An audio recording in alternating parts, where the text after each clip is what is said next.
So if you can see on my screen, the second segment is about the book discussion, book publication journey, and the tips for the new author or editors, or even for the chapter authors. So I have invited here Dr. Ravi Ammigan, Dr. Gesing, Dr. Malbu, Dr. Ellen, Dr. Kaur. All of them have published book, and these are some of the titles that you can see on the screen. So in this, session, this segment, we'll take a few minutes to talk about each other's book, and also they will share their publication experience, and probably Dr. Bhattarai also can chime in your experience working with a Springer. So here on my screen, first is the Dr. Peggy Gesing, assistant professor from Eastern Virginia Medical School. She's very active researchers from her graduate school from Old Dominion School University. And this big important volume came just, I would say, a few months ago. And she worked with Dr. Glass. Dr. Peggy, would you like to chime in a couple of minutes before I invite the next editor? Sure. Thanks, Krishna, for inviting me.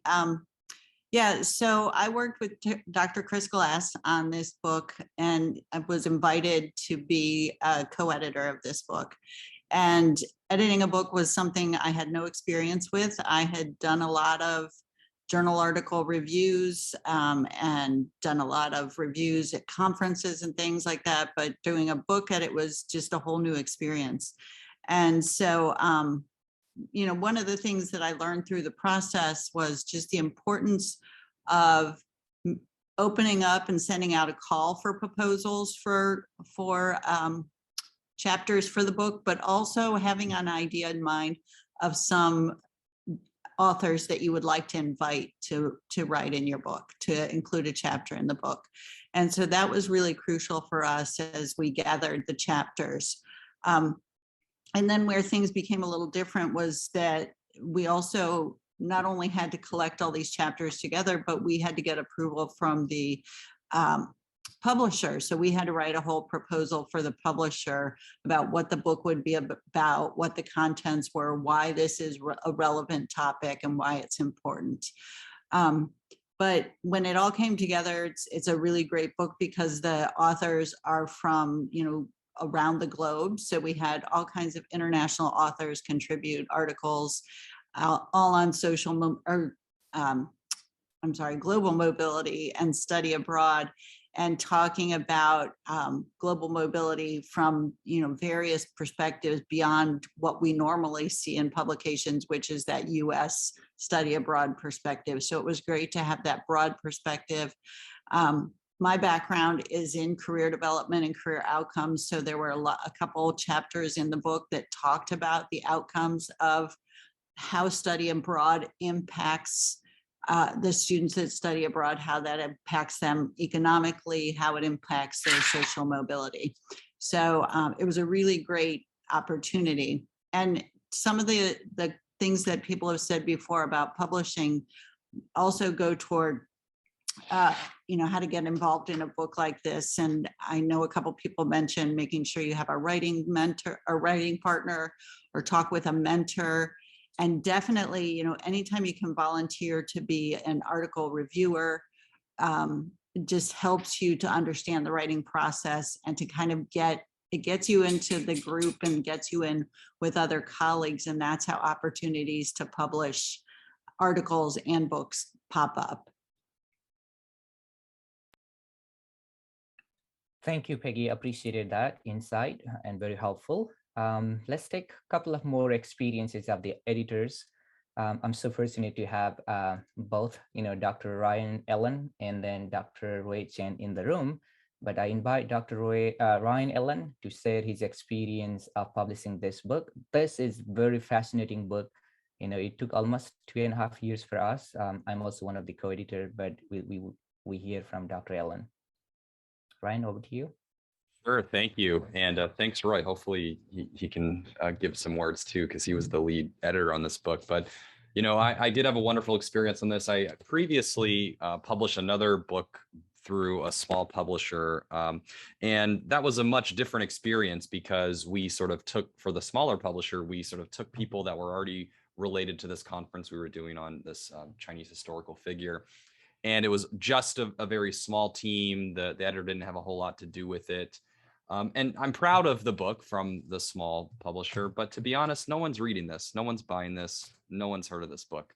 And it's barely online. It's not even indexed in on Google, and that's tough. But this book has been out for, 6 months or whatever it is. And we can see people are looking at it. People are reading it. People are already citing our work.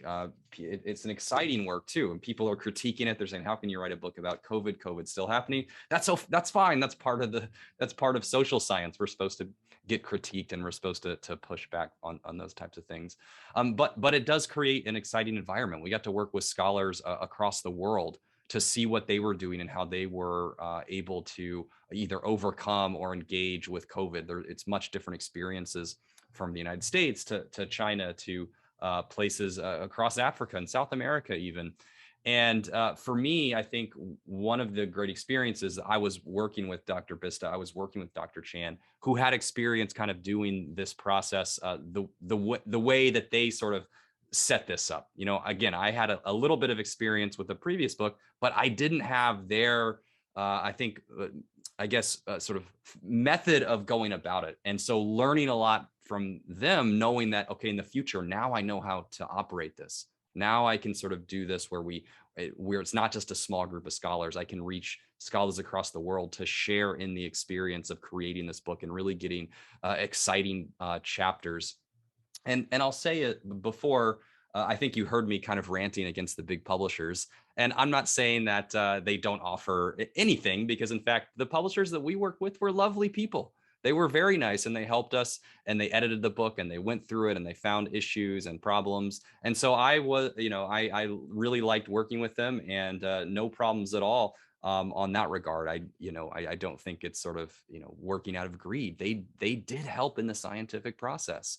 And so this can be something that even if you're going through the big publishers and things like that, that's perfectly fine. And I understand that some people have evaluation metrics that their institution look at. So if you just do an open access book that anybody can get to and you just publish it on your own, maybe that doesn't count for your evaluation. We have to understand we're not going to probably change the space. We have to play the game that we're sort of all in together. So that's just my 2 cents. Let me know if you have any questions. Hopefully I'll have some more projects in the future. I just a note, I added a link in the chat earlier about student run journals. And so I'm just sort of compiling those together, grad student run journals. If you have any, throw them on there and we can just have a little list of those. So thank you. Great. And Dr. Roy Chen, if you want to chime in, that's okay. I know you said something last session as well. And now it's the time to go outside the US. So let's go all the way to Australia and let's hear some of her publication experience from Dr. Joshua Kaur. She's from La Trobe University, Australia. She recently published a book from a different publishing house, and let's hear her experience and tell us a little bit about the book. Over to you, Dr. Kaur. Thank you, Dr. This is actually the second book. The first book that I was working was with Dr. Krishna Bista. And I am like Peggy, no experiences in publishing books, but I reached out to Dr. Krishna, and actually he's the one who helped me out with the first book. We are taking it too long, 3 years already. I'm supposed to be out by this year, I hope, at the end of the year. And experiences has been great. And I would always encourage, I'm an early career researcher, and I will always encourage others to reach out. Because we are early career researchers, we have got no network yet. And being an international academic, I'm a Malaysian, now in Australia. Unfortunately got married here, so now have to stay here. And you have to find your people or your network. And Dr. Krishna Bista is very, very far from me, but because our interests intersect, looking into international students' issues, international students' challenges, and that's where we connected. And from that book, that roll over to the book that Dr. Krishna Bista showed just now, and that the book came out by reaching out as well. I was reading one of the series editors' book on academic promotion. And I just reached out to her and saying that this is a very great book for early career researcher to gain promotion as an international academic. And I was talking about international academic experiences and so on and so forth. I said, why don't you write a book on that? And she said, why don't you write the book on that? I'm like, huh? I'm like, okay, I can take up the challenge, but I really need help. And she helped me out. And then the book is going to be out in 2 months' time. And Dr. Krishna, similar to Dr. Krishna, another book is coming out this year as well by Springer. That is also by reaching out as well. So I have no mentor. I had no mentor. I still don't have mentor, but I have friends who will help me out when I need their help. And I think that's very, very important as early career researchers. And that's what I would advocate. Over to you, Dr. Krishna. Do you want me to say something else? Thank you. You covered a lot. Yes, the other book, we collaborate with Dr. Rosalind Ravi, another pioneer of international education from California State University Northridge. And the book is on international student and employability from the global South, and super powerful. There are a couple of other titles also coming out. And also congratulations to Dr. Kaur for the recent award for her publication and promotion at her institution. So we are very proud of you. On the screen, I have still a couple of Dr. Greg Malvo is a graduate of Morgan University. He's a professor of English. He could not make tonight. I am also faculty in community college leadership program. So for a long time, I was thinking, what would be international student and their experiences at American community colleges? We have 1,600 community colleges. So that was a long time, overdue my, project. And I was so fortunate to work with Greg, and this book also came out earlier last year. Then we were tired of working with this big time publishing house, and we were thinking ourselves, can we have open access book with the no cost or little cost, so that this could be like a journal, anybody anytime can publish it. And again, our pioneer Roy Chen also came in, and I spoke with the Ravi Ammigan. He's associate deputy provost at University of Delaware. And that is also dream come true. Last year we published this volume as well on COVID-19 and higher education global perspective. Actually, we ended up with the 2 open access book. So last year we published several books, actually a dozen of them in collaboration. But again, as Jasper or Peggy Ellen said, it took almost 3 years in making. So it's a time for us to reflect on this. Many of us have been already talking on what would be my resources, where should I contact, who can motivate, what are the journals that can help me, at least for now. So we, take about few minutes here to talk about your tips, your suggestion, and also we can invite Dr. Bhattarai, any other colleagues in the room, Dr. Ampa, any person here. So we can have a more meaningful discussion on how we can help each other if we have a same goal of research and publication. So there was a question in the chat that I think relates very well to this that I would like to address. Please. And I think going back to it. This was coming from Dr. Maria around how do you find people to help with data analysis to ensure that it is done correctly? And one of the things that I have used personally is bringing on a collaborator onto my project that has that expertise, right? So I have an expertise in quantitative research, but not qualitative. And I always tell people that I am very happy and excited to interview people and to talk to people and to get all of that data But then once the data shows up, it's like, wait, can I just put this in Stata and the magic happen? And it doesn't I work can that. relate. And so I always, whenever I have anything that has to do with the qualitative study, like to bring on an experienced person who has that expertise as a collaborator. And I've always used that. I've told people that some people I've had pushback on this. I actually had pushback on this during my tenure of why haven't you published something by yourself? I don't believe in that. That is a notion that is not helpful to anybody. I believe in bringing collaborators on. If it's students I'm mentoring, if it's people that have the different expertise. So I have never published a single authored piece, and I refuse to publish a single authored piece. I could probably do that, but I refuse to. But that's a great way to expand your network and meet people, and so I always bring on a qualitative expert who has helped me build up my qualitative expertise, and I've been brought on as a quantitative expert on other projects. So it's a great way to learn, to see what your collaborator is doing, and you're not just giving all your data, hey, give me the results, but you're working together because you're learning and you're making sure this is done appropriately. And so that would be my encouragement to all. Thank you, Dr. Ampo. Any other colleagues want to chime in or share? I would like to add something.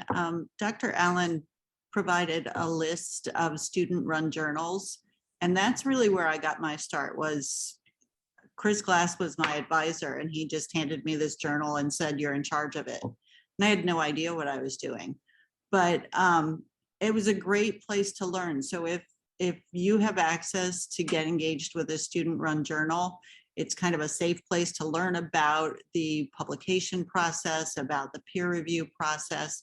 And I've learned so much by reviewing other people's work and providing, deep feedback to them, that helped to strengthen my writing. So that's one thing that I recommend everybody do if you have access to a student-run journal, is get involved in that. It's a ton of work, but you learn a lot from the process.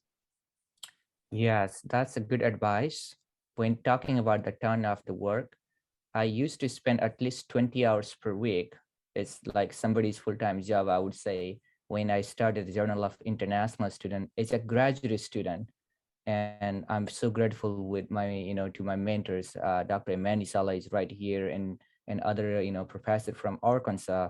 And you can get it's well paid if you look at, after 10 years. Immediately, yes, you may be cranky, you may be thinking, what am I doing?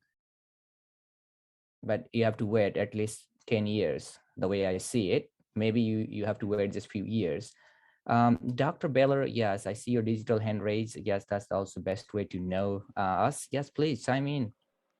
Hello, can you hear me? Yes.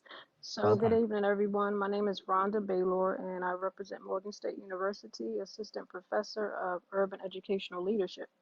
And I have just two things that I want to quickly share that I've learned on this journey. So, one thing is that when you submit any piece, make sure that there are no errors in terms of the grammar and the syntax.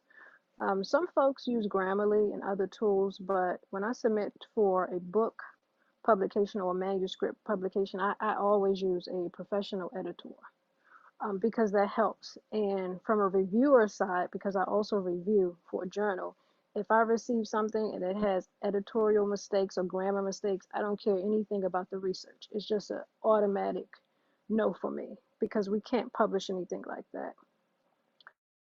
So that's one thing. And then the second piece of advice, something that I am learning as I go, is to really develop a thick skin, because some feedback from reviewers can be really brutal. And it can cause you not to want to resubmit anything. So those are just my two pieces of advice. Thank you. Okay. Anybody wants to chime in? And also, I want to recognize many of our colleagues who are outside the US and joining us. Dr. Vanesher from Monash University, Australia. I see Dr. Gautam, again, representing from 3v1 University. and other colleagues as well. Dr. Sala, I see your microphone on. I just want, there is a message from Dr. Doreen Murray saying that she's interested in reviewing and collaboration. Please reach out for any of us. We're always looking for collaborate on research, and we always have projects going on in terms of research and collaboration, and we're also in need of reviewers. So any of the journals, if you just reach out for any of us or Dr. Bista, we'll redirect you to the link to apply to be a reviewer in any of the journals. Thank you. Thank you. That's very helpful information. Actually, I believe I sent the some information before the meeting, the reviewer training, and then some of the commitment or expectation. You will get a follow-up email from us if you are interested in one of our open journals in education. That's great. If you like to go any other vendors or commercial publishing house journals, also we do have a list, and I'm very happy to connect to those places. Okay, any other questions we have? We want to hear from you. That's why I invited. Usually I invite 200 people, but I like to keep it small, more meaningful, interactive. Many of my sessions last year were not less than 150 individuals in the room.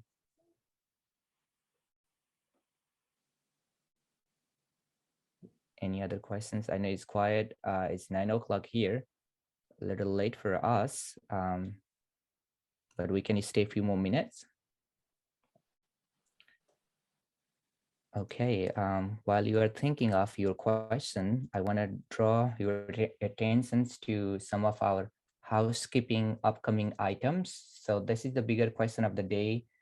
Continue thinking, asking yourself, what tips I should get from my advisor, mentor, or mentee. That's important, and how you help your students as well. So it's a two-way traffic. It's not only you publish, but also helping other published. That's the mantra, in academia. We do have many upcoming professional event. So toward the end of this month, we have another event. It's coming on Rethinking Internationalization. This is the recent book. Just, I got the cover image last week. And again, I'd like to remind you, February is the Black History Month, and I'm focusing on historically Black college and university around the globe. There are many minority groups, minority languages, and these are in danger when sometime, the way our discourse is written, they are not well addressed. So that's also focus. As I said earlier, this is a legacy of at least 100 years here in the US. We have other upcoming event in March. It's also about research and publication. Then we talk about the space, success, and access of students. We'll have other individual authors beside my network. And also on February, March, April, May, June, these are the sessions for spring semester here in the US. I look forward to receiving your comment, suggestion, or the topics for the next semester in the fall, so that we would have more meaningful. Also, let us know the person that you like to see in the room, or the expert that you think in your field. So you will be receiving the registration link. The same Zoom link will work for all of these sessions that I have scheduled. That's here, and then we go back to the remaining questions that you have for tonight.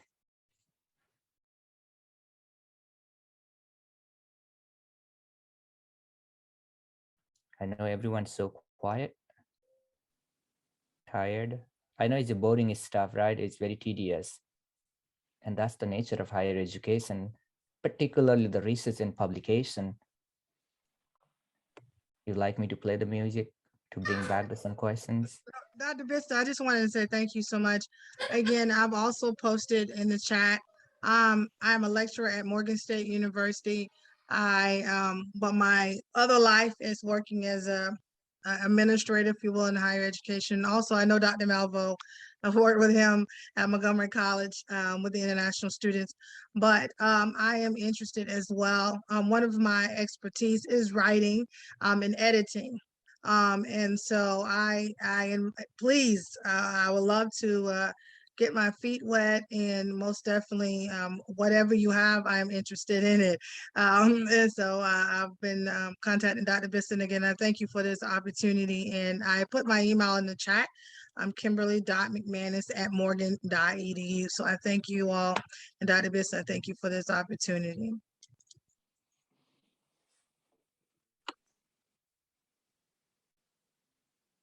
Okay, great. Let's take a few questions before we go, if you have any. And then I can play some background music if that inspires you.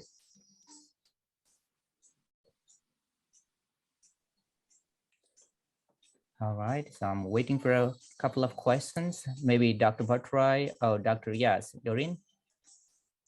Yeah, actually, hi. Thank you so much for this opportunity. I'm learning a lot.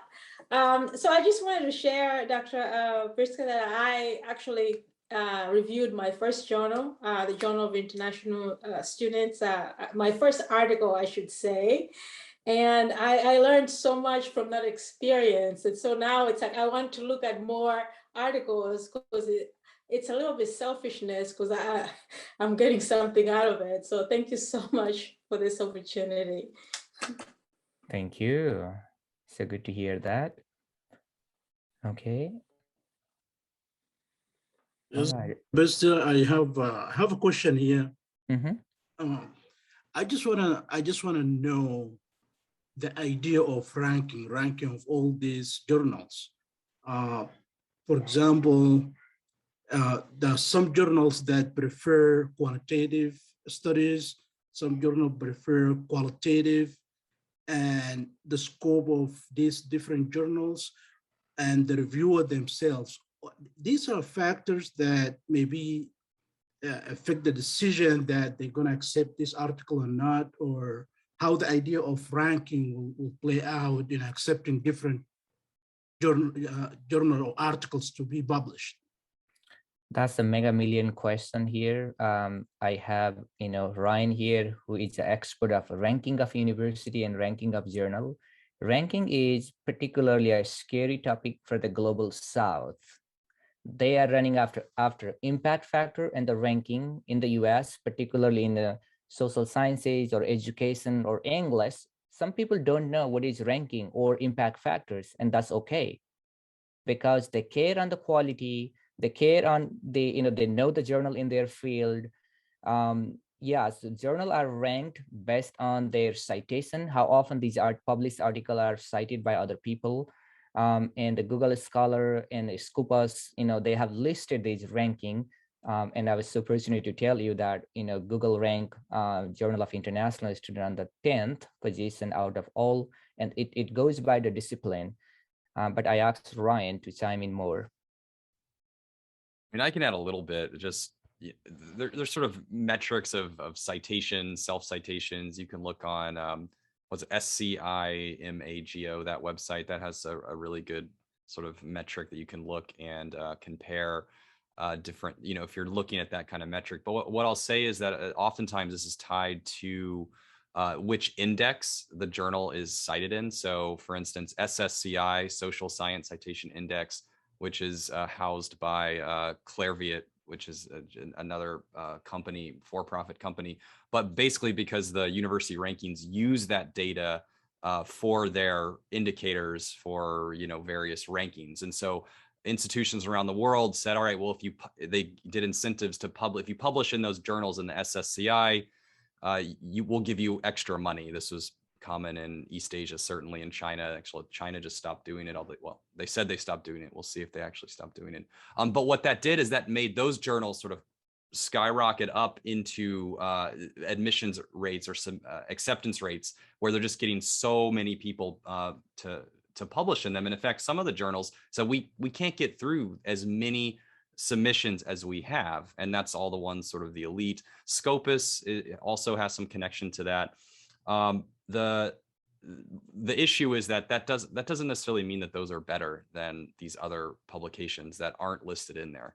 And there's various reasons why they might not get in. If you look at where they're located, most of the ones are located in the UK. Most of them are in the US. They're based in the old traditional higher education research institutions. We have other places around the world that are creating knowledge. Oftentimes those are listed in the DOAJ, Directory of Open Access Journals. And that's a really good resource to look for open access journals. They do audits to kind of help clear out some of those predatory journals that Dr. Bista talked about earlier. So that's a good place to look, but they definitely probably don't have the resources compared to the ones that connected to the big publishers and that are often either housed or connected to maybe some of the more elite and famous institutions around the world. Great question and response. Thank you. Okay. Any other final thoughts or closing remarks? I know we are almost top of the hour, and I appreciate all of you for listening at least 70 minutes or staying with us 70 minutes. I'd like to hear one voice as a closing remarks for tonight, or maybe this morning in other countries. Okay, Vanessa, you want to say anything? Unmute. Yes. I see your hand raised. Yeah. Hi, Dr. Bista. I just wanted to say hello from Monash University, Australia. I just want to say what a great initiative, very new in the space. We just had our proposal for our book approved by yourself and Dr. Glass, and we're looking forward to putting that together. But I just want to really acknowledge the sense of, feeling like you're coming home, where you have a network of people that you can now talk to. I've already connected with Jasveer and with Ryan and with two professors who are leading the journal. So it's just fantastic. Thank you for this initiative. Thank you. And as Dr. Ampa said earlier, collaboration, teamwork is probably the best. We are not expert in everything. You may be expert in writing, somebody may be expert in data analysis or interviews. When you do the teamwork, probably you produce best of the best out of the work or the research. So that's what I believe, the power of networking. And I'm so fortunate, grateful to all of my colleagues and friends, mentors here in the room. If you were not here, I would not be here in any of my research. So I thank you, everyone, each of you, for your time, commitment, your privilege of time here. We'll be in touch. You will get a copy of recording as well as the other additional resources about the journal. Thank you and good day, good night. Thank you, Dr. Bista, for a great session. Thank you, everyone. Good night, good day.